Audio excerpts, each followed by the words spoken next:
আজকে সন্ধ্যেবেলায় ছেলে বললো মা কিছু একটা করে দাও, তো ঘরে দেখছি ব্রেড আছে, তাই এখন আমি ব্রেড পকোড়া বানাবো। তার রেসিপিটা আপনাদেরকে আমি শেয়ার করছি।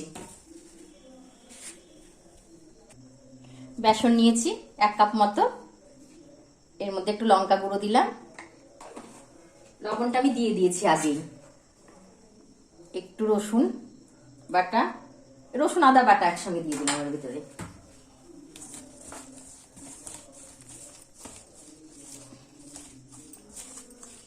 এইভাবে সবগুলোকে এবার মাখিয়ে নিলাম। লঙ্কা গুঁড়ো, একটু লবণ, তারপরে আদা রসুন বাটা। এবার এই ব্যাটারটাকে একটু গুলে নিচ্ছি, কিছুক্ষণ গুলে রেখে দেব। এই যে আমার এই ব্যাটারটা তৈরি হয়ে গেল, ঠিক এরকম, খুব পাতলাও না খুব ঘনও না ব্যাটারটা। এবার কিছুক্ষণ আমি ঢেকে নিয়ে আমি এবার এই দিকে চলে যাই, এইটা ঠিক পুরটা ঠিক করতে, পুরটা তৈরি করবো। এবার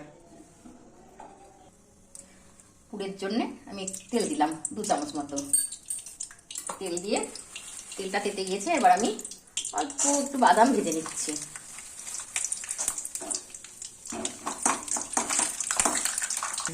এই যে বাদামটা ভাজা হয়ে গেল, বাদামটাকে আমি এবার তুলে নিচ্ছি। এই তেলের মধ্যে একে একে সব জিরে ফোড়ন দিয়ে ওই সবজিগুলো দিয়ে দেবো। এই যে একটু জিরে ফোড়ন দিলাম, হালকা ফোড়ন দিলাম, একটু রসুন কুচি, একটু আদা কুচি, আর একটা বড় সাইজের পেঁয়াজ কুচি দিয়ে এটাকে একটু ভালো করে ভাজতে থাকবো। এবার আমি এর মধ্যে গাজর কুচি কিছুটা দিয়ে দিলাম, গাজর কুচি,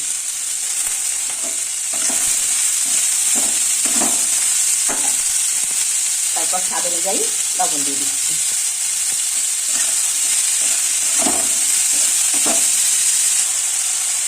সামান্য পরিমাণে হলুদ দিয়ে দিলাম এর মধ্যে,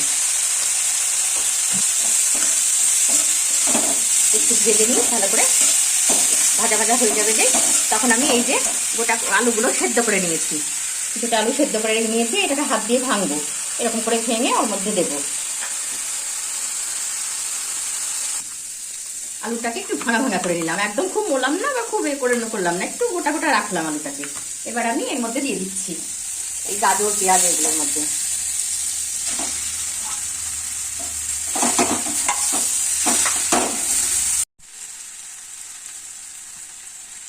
এবার এর মধ্যে আমি লঙ্কা গুঁড়ো দিয়ে দিলাম, কাঁচা লঙ্কা আগেই দিয়েছিলাম তাই অল্প একটু দিচ্ছি, একটু ধনে গুঁড়ো দিচ্ছি, একটু জিরে গুঁড়ো, আর সামান্য একটু চিনি দিয়ে দিচ্ছি। এবার সবগুলো দিয়ে আমি এবার কিছুক্ষণ নাড়াতে থাকবো।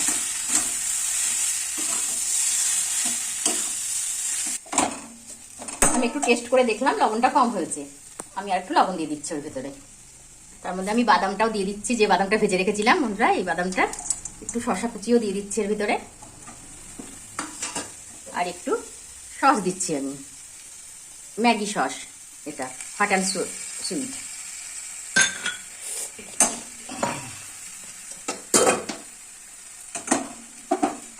এবার আমি এটা লাগিয়ে নেব, আমার পুরটা রেডি হয়ে গেল।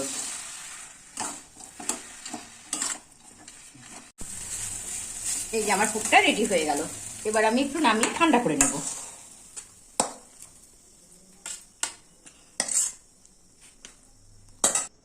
আমি এই যে এই ব্রেডগুলোকে এইভাবে কেটে নিচ্ছি, এইরকম করে, এইভাবে আমি প্রত্যেকটা ব্রেডকে কেটে নেব। এই যে আমার পুরটা ঠান্ডা হয়ে এসেছে, আমি এবার এই পুরটা এর মধ্যে দিয়ে দিচ্ছি, মানে ব্রেডের মধ্যে।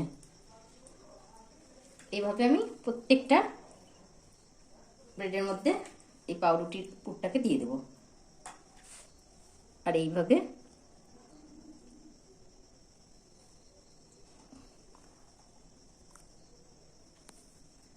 এই যে এইভাবে প্রত্যেকটার আমি পুর ঢুকিয়ে নেব।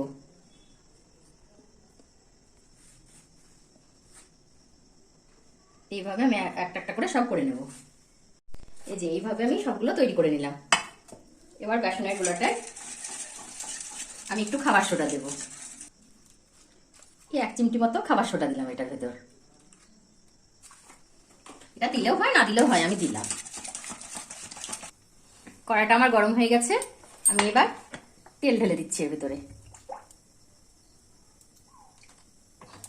তেলটা গরম হলে তারপর আমি এইগুলো একে একে করে ভেজে তুলবো বেসনে ডুবিয়ে।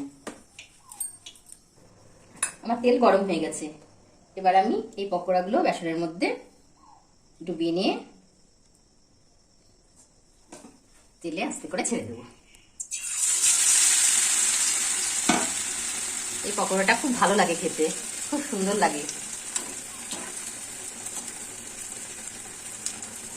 আমার এক পিঠ ভাজা হয়ে গেছে, এবার এটাকে আমি উল্টিয়ে আর এক পিঠ ভেজে নিচ্ছি। এই পকোড়াটা এমনি খুব মুচমুচেও হয়, ভালোও লাগে খেতে, খুব খাস্তা হয়। সন্ধ্যেবেলা টিফিনে বেশ ভালোই জমে যায় চায়ের সাথে। এই যে আমার পকোড়াটা ভাজা হয়ে গেল, দুই পিঠই খুব সুন্দর করে ভাজা হয়ে গেছে। এবার আমি এটাকে তুলে নেব। আমি এবার প্রত্যেকটা পকোড়াকে এইভাবে ভেজে নেব। এই যে আমার ব্রেড পকোড়া রেডি হয়ে গেল। যদি আপনাদের আমার এই ব্রেড পকোড়ার রেসিপিটা ভালো লেগে থাকে তাহলে লাইক, শেয়ার আর কমেন্ট করবেন। আর অবশ্যই চ্যানেলটিকে সাবস্ক্রাইব করবেন।